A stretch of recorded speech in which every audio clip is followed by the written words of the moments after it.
The next session, which is on international cooperation towards inclusive development aid. And this, we have thought about first giving 20 minutes to Mary here, who will talk about international cooperation and disability law and policy, its origin to where we are now. And then we will have a statement from Agri, on 5-minute statement on what is inclusive development, perspectives from the Global South. Then we have 30 minutes reserved for Janet, Steve, Rosemary, and Paul, who will speak about implementing inclusive development aid perspectives from US, Canada, and Australia. And then we have reserved 30 minutes for questions and answers. So I give the floor now to Mary. And yeah, on.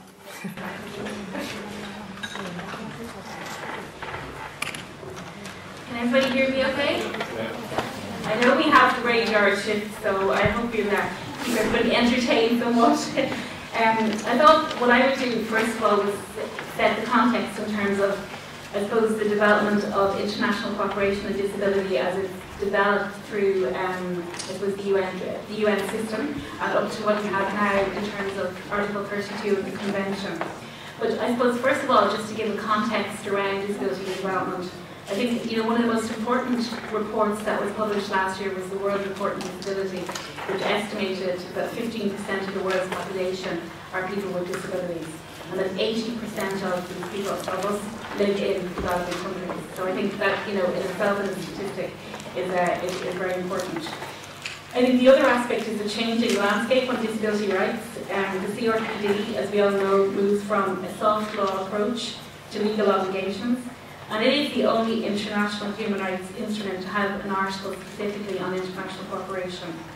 And this article provides a comprehensive normative framework for mainstreaming disability on the development agenda. And we won't be going into it today within this presentation and this session, but I think it's also important to recognise that mainstream development initiatives such as the Millennium Development Goals, and for people who maybe are not aware of the Millennium Development Goals, they're a set of goals that were agreed by states to look at the area of poverty reduction, and they range from maternal health, education, HIV/AIDS, and up until, I suppose, the mid-2000s, disability was not actually, it wasn't excluded, but it certainly wasn't explicit within the MDGs, and a lot of work has been done around that. So we won't go into that today, but I think that's something useful to, I suppose, recognise that, the mainstream development initiatives are now beginning to recognise that unless people with disabilities are included in the interventions, their interventions will fail. So I thought what I would do first of all was maybe kind of look at the very quick early years around the Convention to show that actually development and disability is not a new topic. It's something that has been around for many, many years. I mean, the Convention crystallises it a lot more, but prior to that, the different laws and policies that were in place actually had made reference to it in different ways. So I suppose, first of all, in terms of the Declaration on the Rights of Disabled Persons, which I think was back in 1970, didn't necessarily reference international cooperation, but it did call for national and international action to ensure that there was a common frame for protection of the rights of persons with disabilities. The World Programme of Action then, which followed that, actually was, I suppose, one of the first instruments which recognised the link between disability and poverty. And in terms of its own implementation, it actually suggests a role for international cooperation in the area of technical aid and economic cooperation through regional and bilateral assistance. So the language is beginning to form around international cooperation and development assistance. I think also in terms of the World Programme of Action actually talked about donor countries and their role, and it asked them to attempt to find means within both their bilateral and multilateral programmes to deliver on the areas of focus, which in that time for the World Programme of Action was around prevention, rehabilitation and equalisation of the opportunity. Oh, sorry, I forgot to do that. Sorry. I think we're on the slide. 1, 2, 3. Sorry, Jenny.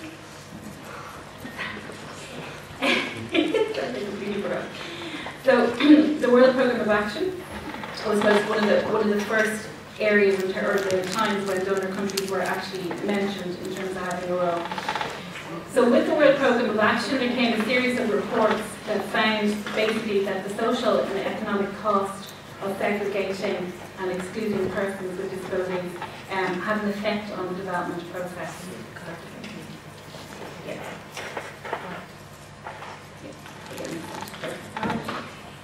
So they are, I suppose, the early instruments to kind of give an overview of where the language started to come about for international cooperation and disability. The next that followed was the UN Standard Rules, which looked, I suppose, moved from the earlier instruments were very much kind of from a medical rehabilitation purposes, but the later instruments started looking at human rights and equalisation of opportunities.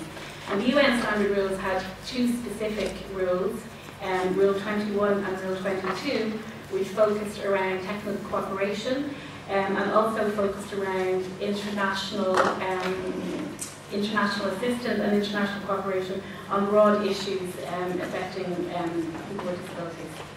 So I need to check and see if you're on the right. Hang on. Sorry, I'm just coordinating my changing of slides with Jenny in the front, and I'm really not giving her the proper signals at all.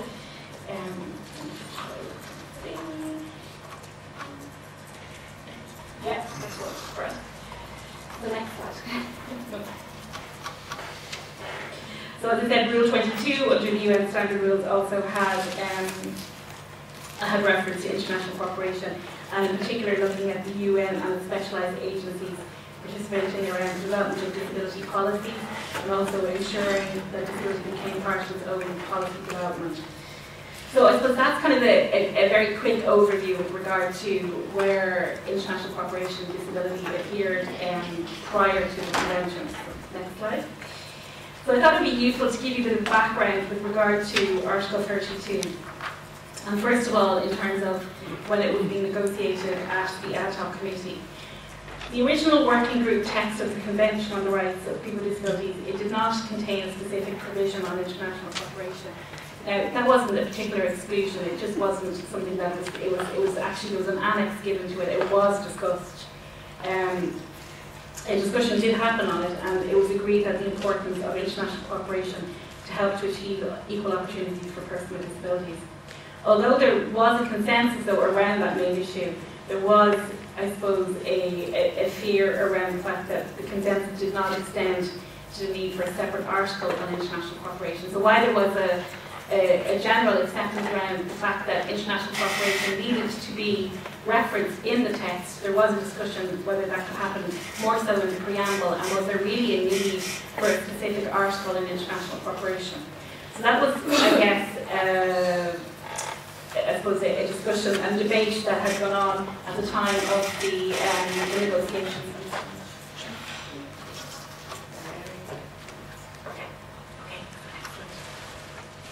So maybe just to highlight in terms of, I suppose, some of the resistance, and I haven't picked on the European Union on purpose, so I just, when I was going through my notes, just picked out the comments that the European Union had said around, I suppose, in arguing against having a specific article in international cooperation.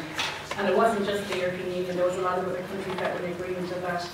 And I suppose the first fear around that, if that was the case, that it would be tied to development aid and that it would be used as an excuse for not implementing the convention. The second one was around that development is not a right per se for individuals, and that the convention itself lists individual rights. So they were kind of one or two of the arguments. I haven't taken all of the arguments, they're just probably highlights just to show you. Next slide. However, in terms of the supporting side, many of the states that were in support of the specific article came from, I suppose, the global south, to use the term. And the areas of support were around three main areas. First of all, to make sure that international cooperation was not just about financial transfers. There had been a strong history built up within the UN and with states about sharing knowledge and experience of disability, and that didn't necessarily have to be just about money. So that was very clear about it not just being about financial transfers. The second aspect of that was an article such as Article 32 could be used to look at the development of standards which would be universally acceptable applicable in areas such as accessibility and universal design. And that was kind of coming, I suppose, taking back to the previous collaboration that would happen around international cooperation. And then the last aspect, which I think was, I suppose, the NGOs on the ground who had been working in development and had seen what was happening, particularly in the sense of how development aid was not reaching people with disabilities, and in some cases actually creating barriers for people with disabilities. So there was a real emphasis from NGOs to say, look, it needs to look at definitely creating opportunities and looking at how barriers do not create barriers for people with disabilities. So the next slide should say a move from soft to hard law approach, so we're on target. So the UN Convention then, so while there was a lot of debate about whether there was a need for an article on international cooperation or not, in the end there was, which I think people were very happy with, because it was something that was extremely important. And with that, what we have was a move from, I suppose, the soft law, which was previously there, into, I suppose, a legal norm or a legal obligation. And, you know, Article 32 is on international cooperation, but the Convention itself is applicable in developing countries. So I think one of the aspects is that, you know, Article 32 should not be looked at just from a siloed approach, that it's, you know, development is not just about, development is about all aspects that the Convention is speaking about. And particularly, you know, if you look at the ones of direct relevance, you have Article 32, you also have Article 11, which is situations of risk and humanitarian emergencies. Article 28, which is adequate standard of living and social protection, because as we know, most people with disabilities living in developing countries do not and are not in receipt of income or support. So this was a really important thing to read with Article 32. And then also Article 4, which looks at the consultation and involvement of people with disabilities in all planning processes. And that also was a huge aspect to consider. So I think also what's useful as well, and some authors have discussed about, you know, the Millennium Development Goals and the synergy between the Millennium Development Goals and particular articles in the Convention, be that education, be that health, and how the two can work together to have a stronger impact in terms of rights for people with disabilities in developing countries. Next slide. So then just to look at Article 32 in particular, Article 32, just the headlines of it. It asks state parties to ensure that international development programs are accessible and inclusive to persons with disabilities. It also calls for the facilitation and support of capacity building, emphasising the exchange of information, experience and training programs, and it highlights the need for cooperation in research and the use of accessible and assistive technologies. Lastly, it calls for a multifaceted approach to inclusive development that recognises the broad measures that need to be taken under the guise of international cooperation, along with specific measures that need to be taken at a bilateral level or a donor country level. Next slide. In terms of, I suppose, Trace and I were just talking about this, what does that actually look like? I've actually taken some elements from the treaty monitoring, I think it's a report which basically sets out how each country needs to report underneath each article. And I've just taken out some headlines there to show what actually could be measured around how a donor country is implementing development aid. And so we think of this in terms of Janet and Rosemary are going to talk from a US and Australia perspective, and the donor agencies. So these are kind of questions for the donor agencies to talk, to think of. So the first one is steps taken to ensure that the programme is accessible and inclusive by persons with disabilities. Steps are taken to ensure that donor funds are properly used by recipient states in reaching people with disabilities. So that's back to, you know, donor funds should not be going into programs that are not compliant with the Convention. So say, for example, if an institution is being built or if segregation in education. So this is kind of a marker around that. Details of programs and projects which specifically target persons with disabilities and percentage of the total budget allocated to them. Any affirmative action measures taken towards the inclusion of the most vulnerable groups. And I think, you know, disability, and Theresa spoke yesterday about intersectionality. Disability, generally people think of it as a homogenous group, but women with disabilities and children with disabilities, particularly in the development context, are in extremely vulnerable situations. So this is looking at markers and how to measure how donor agencies are doing around that. The degree and participation of persons with disabilities in the design and the development of the programs, and then the degree of mainstream action towards people with disabilities in programs. So just to finish on the next slide, we should say, where are we now?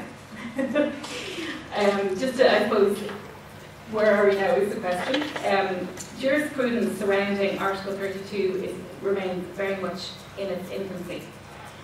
How it will be interpreted and implemented by state parties and how this relates to mainstreaming disability and development is evolving. But I think there's a few things that we can look at.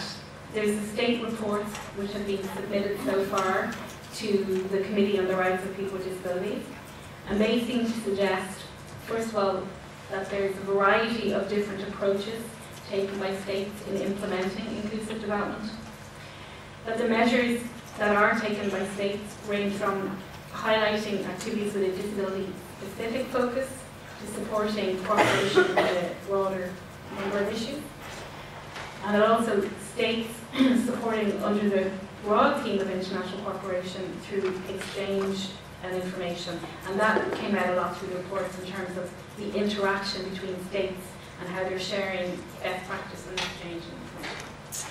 So I think it's useful to, I suppose, highlight some of the observations that have been made with regard to Article 32. And in 2011, the Office of the High Commissioner for Human Rights published a thematic report on Article 32. And what it had found was that the Convention had first of all expanded the understanding of international cooperation. So if we think back to the debates when the states were suggesting that this is not just about financial transfers, this is much more about a much broader concept, that this actually seems to have succeeded. That there was now also a clear role not only for states, but also intergovernmental organisations, civil society actors, particularly disabled people's organisations, as implementers of international cooperation. So what you will find in terms of inclusive development is it's not just the role of one person, i.e. state, it's the role of a number of actors that come together. And lastly then, that the overall vision for international cooperation and the positive outcomes that are envisaged around that should be supported from a human rights perspective. So I suppose just the last slide, which say observations and so. There's two particular quotes which I think are useful to highlight, because we have come a long way, but we still have a long way to go. And I think an issue is that disability, much like gender, when it comes to mainstreaming, is all, you know, there's a fatigue around mainstreaming, which I think, you know, we're grappling with, and we're having the same issues that, you know, gender and HIV/AIDS are having also. But I think it's useful to highlight just these 2 points. The study I spoke about found that international cooperation does not appear to have consistently applied a twin-track approach, as cooperation is focusing overwhelmingly at the moment on disability-specific projects and less on mainstreaming disability rights into the broader international cooperation. That was from that study. And then also that's kind of echoed by the Economic and Social Commission report, which found that despite the time, energy and resources that many development agencies have invested to develop policies and guidance notes, there's still limited information on the experience of implementing disability mainstreaming, and that the achievement of mainstreaming at all levels remains a challenge. And that's a challenge that we all have to take up. So, thank you. I hope you talk about 20 minutes. Super, 20 minutes on the point. Thank you so much. Any questions? I think any questions for Mary? Just a few questions of understanding. Yes, please, the woman there in the blue. Give the floor to Agri, who will give us some ideas on what is inclusive development from the perspective of Global South. You want to go in front of this microphone?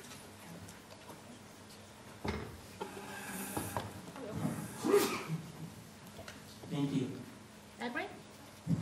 You can also use this if you want, if that is better. Yeah?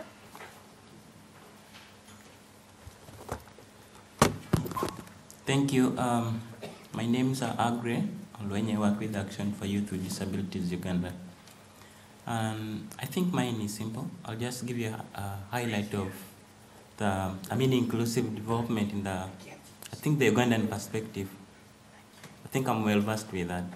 So as you've heard, Uganda is one of the countries that has really done a lot in terms of changing the lives of persons with disabilities. That means there's a lot that has been done in terms of establishing the legal framework, legal and policy framework. We have very good laws, I think very good laws in the country. We have, from the national perspective, we have the Constitution of the Republic of Uganda. It's, I think it's Article 32, I think Section 1 provides for protection and promoting the rights of vulnerable people and persons with disabilities inclusive. So that's as far as the Ugandan Constitution is concerned. Then we also have the Person with Disabilities Act. We have the National Council for Disabilities Act, and all these are geared towards protecting and promoting the rights of persons with disabilities in the country. So in 2008, Uganda ratified the UN Convention on the Rights of Persons with Disabilities and its optional protocol. So since then, there's a lot that has been going on in terms of creating awareness on issues of persons with disabilities. And there's a lot that has been achieved after the ratification of the convention. Because we have, first of all, I think I'll give you the structure, how the disability movement of Uganda is structured. We have the National Union of Persons with Disabilities. That's an umbrella body for persons with disabilities in Uganda. But then we also have the specific disability categories. We have the National Association of the Blind, the National Association of the Deaf, the National Association of the Physically Disabled. We have an association for the albinos. We have an association for the little people. I think you've heard about the little people. We have an association for the youth. We have a national association for women with disabilities in Uganda. So all these are the different categories of persons with disabilities. They are under they subscribe to the national umbrella organization, that's NODIPU. So we have seen after the ratification of the UN Convention an active participation of persons with disabilities right from the grassroots. Our country is arranged in such a way that at the village level, there are persons with disabilities. There's a committee for persons with disabilities at the grassroots. Then the district level and the national level. So at the grassroots, we have representatives of persons with disabilities. Then at the district level, we have representatives of persons with disabilities. Then at the national level. And we have, at the national level, we have members of parliament representing persons with disabilities. We have five. Because from the 4 regions, then our member of parliament representing women with disabilities. So I will straight away go to the point I mentioned earlier. In terms of inclusive development, we have seen an active participation of all persons with disabilities at the grassroots, right from the grassroots. We have seen representation in all statutory bodies, that's the Constitutional Review, the Land Board, the Public Service Commission, and We have a minister, a specific ministry for persons with disabilities in Uganda, and it's under Ministry of Labor, Gender, Labor and Social Development. But we've also seen the emergence and growth of the disability movement.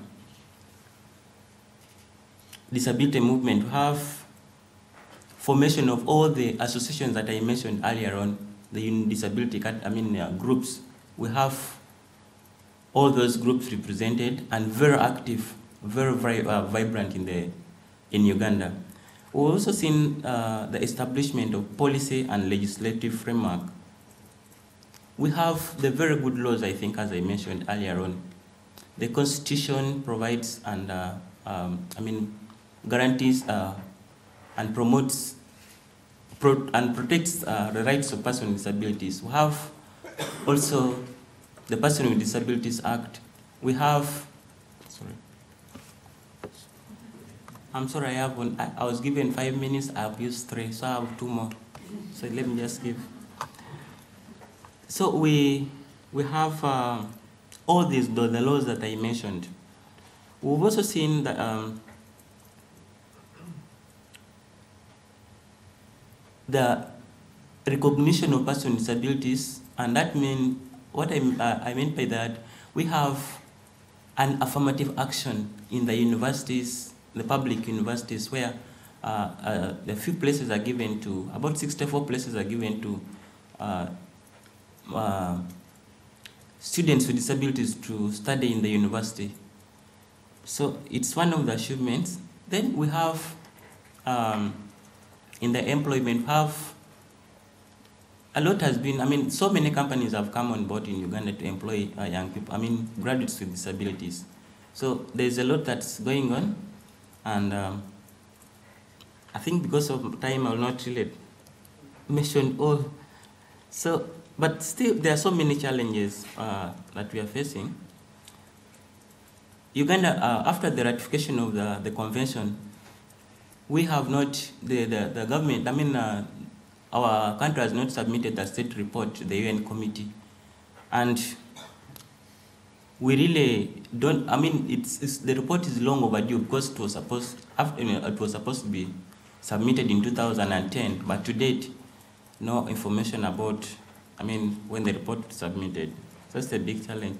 We also have poor funding of the Ministry of Minister in charge of Disability Affairs. So that really jeopardizes the maybe efforts, maybe the work that of the ministry.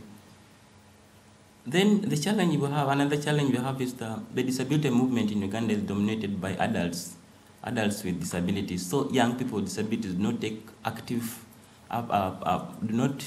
actively take part in the decision making in the country, in the movement.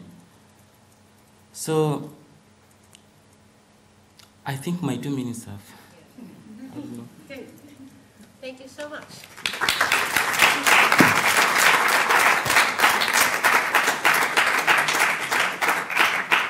Thanks, Agri, for giving us a picture on how things are in Uganda. I now give the floor to, I don't know who's going to speak first, Janet, or Stephen, or Rosemary, or Paul. You all together have 30 minutes. 30 seconds, is that what you said? I'll speak from the perspective of U.S. government policies on inclusive development as well as practice. And I think the key question for us is how can we ensure that in the development work we're doing, let's say from the U.S. government side of things, that we are supporting and facilitating the kind of work that Olnwini is doing in his country. How can we support his organizations, and how can we ensure that in our development work we are not creating additional barriers, reinforcing barriers that are going to make his work that much harder. And where are we? First with the disability community, and maybe it's because it's late in the day, I'm tired, we're all tired, I'm getting a little bit cranky, but here's where I think we are. I'm usually a glass is half full kind of person. I'm going to be very half empty. I think the disability community in the United States, of which I am a part, I do international development work, I think we're completely disconnected from the nuts and bolts of international development and the industry of international development. It is an industry. It is a multi-billion-dollar industry. And the disability community is clueless. We're very naive in our approach. The expectation is that all these groups doing international development and getting lots of US dollars to do it will come to us because we are the experts. That is completely naive. It will not happen. And it's a very poor business strategy. And we're totally lacking in knowledge both on the substance as well as the process of international development, very superficial in our approach. Normally when we talk about inclusive development at USAID or other places or in front of the big implementers, we say things like, well, you know, we created a checklist and you got to do things like include DPOs. Well, great. We need to move beyond that. It's completely ineffective. It's not going to get us anywhere. The U.S. government, we usually think of USAID and also the State Department when we think of U.S. government funding. These are very important agencies doing a lot of international development work.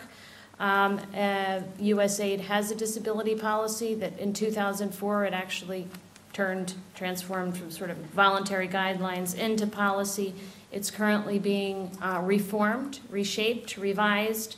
Charlotte McLean, who was someone perhaps many of you know quite well, she is now the Disability and Inclusive Development Coordinator appointed by President Obama. She's working hard on revising the policy, on revamping monitoring and evaluation within USAID in order to actually capture the extent to which implementers are or are not being inclusive and actually reaching the constituency of persons with disabilities. Judy Heumann at the State Department is working on crafting a disability policy for the State Department. So there are some positive things going on in those agencies, but I think it's important to understand that U.S. international development work, humanitarian work, spans across more than 25 government agencies. So it's not just about USAID and the State Department. You're actually dealing with policies across all agencies. So it's a huge task and it's a tall order. When we think about inclusive development, we need to think across the development spectrum, which is what Mary made very clear in her presentation. So we have to get smart on rule of law, human rights, civil society strengthening, governance work, public health, building of infrastructure, education, humanitarian assistance, environment, all these different sectors of development, of which there are very many mainstream implementers who are doing a poor job, and unfortunately, they're not getting any guidance at all from USAID. So if you pick up just about any USAID technical assistance manual that is, for implementers doing work in the field, you will find, if you find any references to disability, you probably won't. If you do, it will be incredibly superficial, or persons with disabilities will be listed as potential beneficiaries in a laundry list of vulnerable groups, and that's it. Well, how do you effectively build a national election commission that's sensitive to disability issues? How do you craft new legal frameworks in the social protection realm that are compliant with the CRPD? The CRPD gives us a framework for sorting out what we need to do in our international development work. So we know what are the core ingredients of education. When we're spending millions and millions of dollars on education, we need to be inclusive. Article 24 is our starting point. And those groups that do international disability work, they are typically charity groups, rehab-based organizations traditionally. They may have assumed a rights-based approach. They have very little in the way of CRPD expertise. So that is also a problem. Now, what we see happening is the groups that are in the realm of doing humanitarian assistance, but they're very rehabilitation-oriented, they are now claiming to the donors that they have all the expertise necessary to, roll out disability law reform. And hence, we are seeing, not surprisingly, really poorly crafted, draft laws that have been done by people who have absolutely no expertise. And this is the kind of quote-unquote expertise that we're imparting to DPOs in developing countries. It's irresponsible. It's really, really a big problem. So we have to get smart. We have to understand the process of development. We have to understand how funding works. 60% of funding by USAID does not go through a free and open process of competition where you submit a proposal. It is sort of pre-selected by very large vendors, implementers. So 60% of the funding, unless you start partnering with large organizations that are doing $100 million, $200 million projects, that's where it's really going to happen. When you're building roads in a country, where you're building health and sanitation, program, or you're training 5,000 police officers. So the disability community needs to position itself as an expert resource to these big implementers, and at the same time build awareness within the donor community of expertise that will really show both the donors and the implementers how to be appropriately inclusive and how to do this in keeping with the CRPD, which is being, of course, ratified by donors and recipient countries around the world. So we're getting somewhere. There's a conversation. Charlotte McLean's doing great work. Judy's doing great work. There's some exciting things going on, but we better be a little more sophisticated in our approach as we move it forward. Thanks.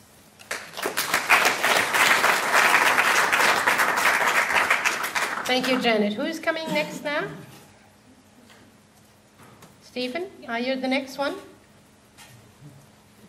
Thank you.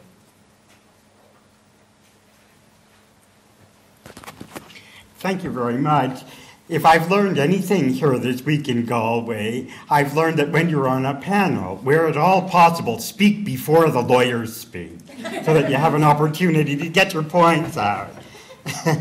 But Janet was up before I knew my name was called the last time. In any case, I just have a couple of quick points to make. I won't take long at all. Mary and I were talking about this panel yesterday, and I shared with her the experience that we have had in Canada around disability policy at our International Development Agency, the Canadian International Development Agency. And she asked me to share that with you here today. So very quickly, CEDA, the Canadian International Development Agency, has done some small funding for a number of years of disability organizations. They did that through the 1980s and 1990s, and the organization that I worked with in the 90s, the Council of Canadians with Disabilities, which was is the DPI member in Canada, had some small dollars that CEDA gave us to do bilateral capacity development work with disability organizations, mainly in the Caribbean and in Central America. So we had this money that came for about 15 years, and it was just small dollars, but it did help us to build capacity and partnerships and so on. Then in the late 1990s, that changed. They decided they didn't want to fund that kind of work anymore, and the discussion that we had with CEDA at the time, when they cut our funding off, was, we would love to fund you, but we have no policy framework that allows us to support this kind of thing. So what you need to do is you need to develop a policy on disability and development, much like Janet was talking about at USAID and other agencies have. Excuse me. So in the late 90s, we started work on that and did research and collected information about what was happening in other development agencies around the world. In those days, it was primarily the Nordic development agencies that had specific policies on disability and development. When we did this research, it was before USAID's policy, and I'm not sure about Australia, but it was mainly a Nordic thing in those days, and we tried to encourage CEDA to develop something along those lines. CETA wasn't interested in this. So by the time around 2000, 2001 came, our organization was sort of scratching its collective head and saying, you know, we've been trying to get the agency to support our work bilaterally with disability organizations for 3 or 4 years, and every time we take one step forward, we seem to take 2 steps back. We are a little tiny NGO with few resources, and there was an actual meeting of the executive of the organization at which we decided probably it was time to step out of international work altogether and focus only on domestic things because we were getting no traction on international disability stuff at all. That was in the fall of 2001. And about a month, 6 weeks later, the Mexicans introduced a resolution into the General Assembly calling for the establishment of an ad hoc committee to consider whether or not we needed a convention on the rights of people with disabilities. So our organization once again scratched its collective head and said, maybe we need to step back on this idea of a policy on disability and development for a time being and put our energy instead toward the creation of a convention on the rights of people with disabilities, with the hope that there might be a provision that would allow us to go back to the agency to develop a policy on disability and development. So, fast forward 10 years, we go through the process on development of the CRPD. We have Article 32. Last fall, I managed, after several months, to have a meeting with the president of the Canadian International Development Agency to talk to her about this. I laid it out for her just as I laid it out for you here. And she said to us at that meeting, that sounds like a very important thing. We should move forward on it. And we had 2 or 3 months of very positive meetings, and it seems to have disappeared within the agency again. But we have a hook now, and we can move forward. So we're optimistic. We're also very patient, you understand. But at this point, we really have no policy framework on disability and development, and the Canadian International Development Agency really does very little in terms of disability rights. So that's a thumbnail sketch of where we were, and now we'll pass it to Rosemary for where we hope to go. Okay. Thank you, Stephen. Thank you, Stephen. And I give the floor directly to Rosemary now. Are you going to speak from here? Or are you I'll speak from okay. here. Okay. Jennifer, keep an eye on your phone so I don't go over time. Thanks. I'm keeping. Okay, Time. sorry. I'm the timekeeper here. You're probably all sick of hearing me, but here I go again. Australia does have a strategy for its international aid program for disability inclusive development. In some respects, I'm very proud of the strategy. In some respects, I'm particularly concerned about the strategy. But I'll just give you an introduction of how the strategy was developed and what some of the contentious issues were, and what I see as some of the issues as we go forward with the strategy. For your information, I'm a member of the Disability Reference Group for AusAid, which is Australia's international aid program. I'm joined with some very illustrious persons on this reference group. Charlotte McLean is a representative on our reference group. We also have Seta, who is the CEO of the Pacific Disability Forum, and we have Senator Montian Bhutan from Thailand. And the strategy came about it was starting to be developed about the same time the convention was being finalised. It took a while for the process to really take hold. What really moved it forward was the election of our now Labor government in 2007. And Bob McMullen was the Parliamentary Secretary for international aid. So normally our aid agency is under the auspice of the Attorney General, and this was the first time the portfolio had been separated out to a junior minister or a parliamentary secretary. And it was this political will that kept the impetus behind the development of the strategy. Now, the strategy was developed from very extensive consultations consultations within the region, with partner countries, and within Australia as well. Probably not as extensive as what they were within the region, but there was still consultation within Australia. It kept its momentum because Bob McMullen had the political will to see it go forward. The strength of the strategy was the fact that they identified programs and they put money to it.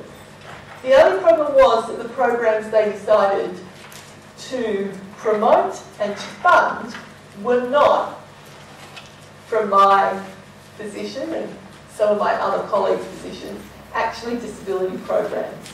Unfortunately, the dollars were good. The programs just weren't disability programs. They were avoidable blindness programs and road safety programs. Now, whilst I have no problem with the validity of those programs, they are not disability issues. They are public health issues. And they shouldn't be taking the dollars from the budget for people with a disability.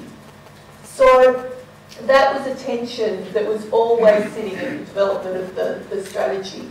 Here we had a strategy that we fought hard for to recognise the CRPD as a framework, to couch it in a human rights approach. I mean, it was really quite amusing. The Australia Council back in the 90s pushed the idea of a human rights approach for international aid. Yet when we wanted to couch the disability inclusive development strategy in terms of a human rights approach, ALSAID were really resistant. And we had to talk them through what the human rights approach in disability was about.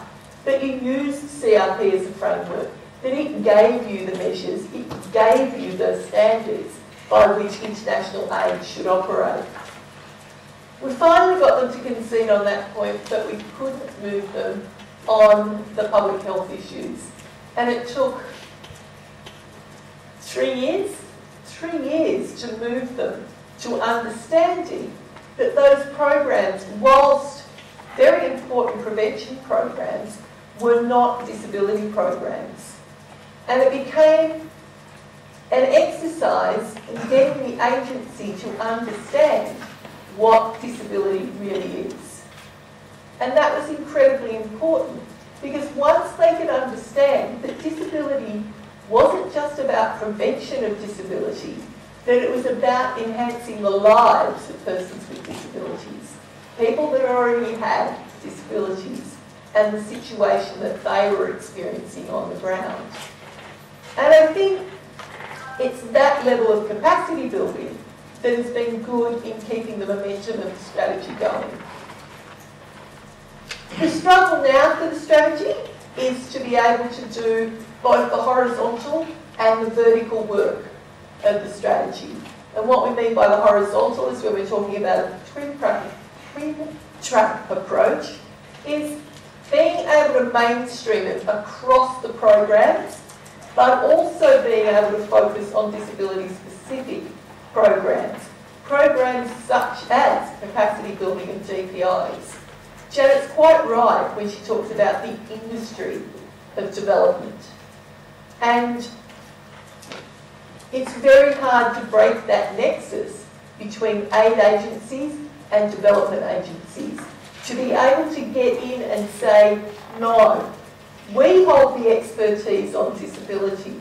You might have some knowledge, but you have a history and a background that is an industry around community rehab, around development. It's not around DPOs and disability. And breaking that nexus between aid agencies and the development industries is the greatest struggle for the strategy. Paul? Yep. Okay, thank you, Rosemary.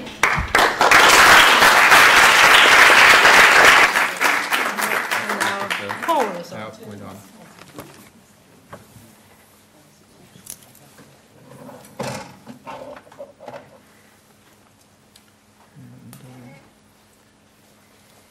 I might need a hand just with this receipt. Well, I think picking up from Rosemary, I think you've really highlighted very succinctly some of the background and some of the tensions that there are right now, and I just really want to give a very quick snapshot of some of the advocacy that led to AusAid mainstreaming disability into the Australian aid program in response to Article 32. So I won't spend too much time. I've only got about 3 slides, and I think Rosemary's already touched already on some of the background. I think it is great that AusAid has now put disability in the top 10 sort of priority areas for the aid program last year. And it sort of sounds easy when we give a 3-minute summary of that AusAid's made disability a priority, but there's been a lot of work involved, and I just wanted to touch on that. I think we're very lucky in Australia that you can access senior politicians perhaps more readily than you can in Europe and US. Like when you want to go and see a politician, I'm going to talk about Bob McMullen, you can actually drive to Parliament House, park your car underneath, go up, get a lift, and if you've lined your ducks up correctly, you can actually have a meeting with a senior minister with a delegation, which I think we have a little bit more direct access to the political process as advocates. I think just the key points to make is that, on that last point, is that Australia is currently committed for the current financial year 30 million Australian dollars, which is about the same as US dollars, to initiatives targeting improving the quality of life of persons with disabilities. And I think, as Rosemary has said, I think slowly AusAid is reorienting the focus away from health. And I think one of the fundamental reasons why that happens, one of the fundamental tensions is that large health and academic groups were the first ones that were sort of in the door talking to AusAid about disability, and they were the ones that sort of put in initiatives like the Avoidable Blindness Initiative, which had more of a health focus. But now AusAid is recognising the CRPD and the rights-based approach and the centrality of DPOs as so important to delivering on all of this. So I just wanted to, I guess, ask the question quickly for you to think about what were some of the lessons learnt from the advocacy that led to AusAid picking up on disability. I'm curious if there are any donor agencies here. I think I heard that Irish Aid were going to attend today, but I don't think Irish Aid are here, or any other donor representatives. Yes, and any politicians? Ah, good. Yeah, then I can speak more freely. Okay, so just a very quick sort of 5-point snapshot on lessons from advocacy. I think the key point is persistence in advocacy to governments and to donors. And I think just as with Mary, I was at that time an advocacy officer involved in advocacy supported by CBM Australia, and the fact that CBM is a 100-year-old organisation, I think meant that we could persist, that jobs were created for full-time lobbyists and advocates to go and knock on the doors of government. And we basically went and knocked on the doors not only of Bob McMullen, but 3 or 4 predecessors over a period of about 10 years until those doors opened. And it wasn't just us, it was a collective effort. And I think that's an important thing too, to organise a constituency. So looking at the second point, you've got to strategise and plan your advocacy very carefully, being well organised. And so if you're thinking about speaking to a politician, I think one of the key problems I would often see is people go to politicians and say, this is our issue, this is what we want, and they sort of coming in saying, we want you to fix up this problem. Firstly, you've got to go in with a clear idea of what is the solution rather than the problem. Provide a clear briefing note before you see them so that they know what you're coming to see them about. Follow up with communications afterwards so you don't just turn up presenting them with a problem. Build a relationship with them and also with their advisor. And I think we were lucky to have very good relationships with Bob McMullen's chief advisor, which really helped us do our due diligence, do our understanding on what sort of things were the key triggers for him and for the government around this issue.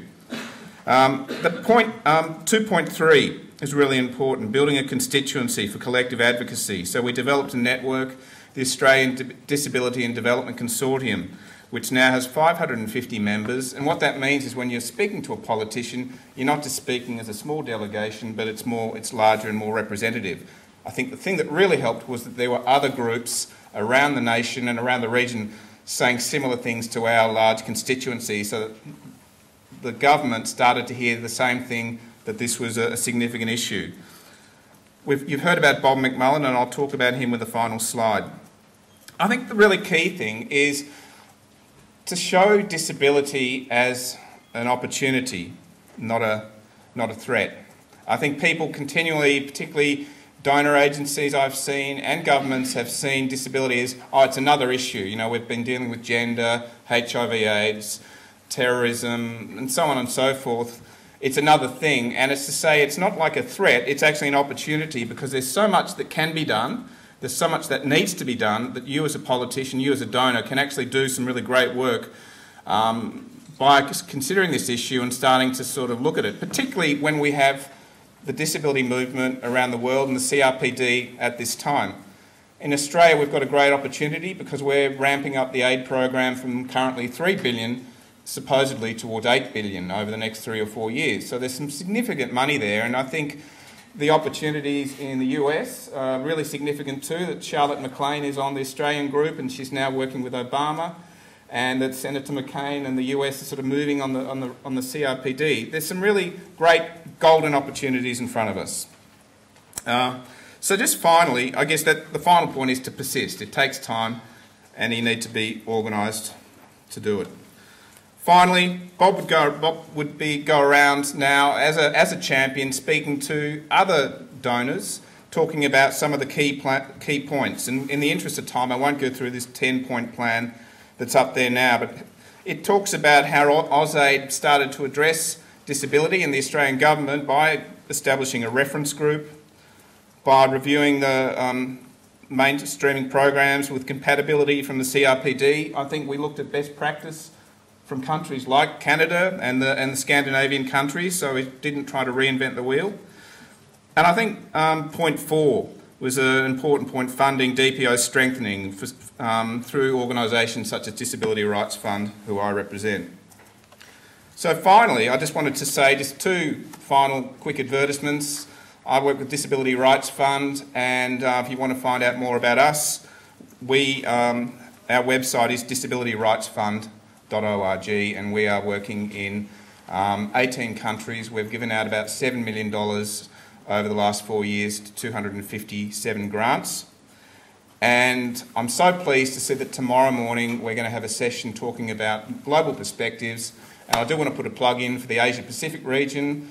4.2 billion people, 60% of the world. It's a really important region, so I'm glad to see some representatives here from Asia Pacific and hope we can hear more about some of the issues there and around the world tomorrow. Thank you.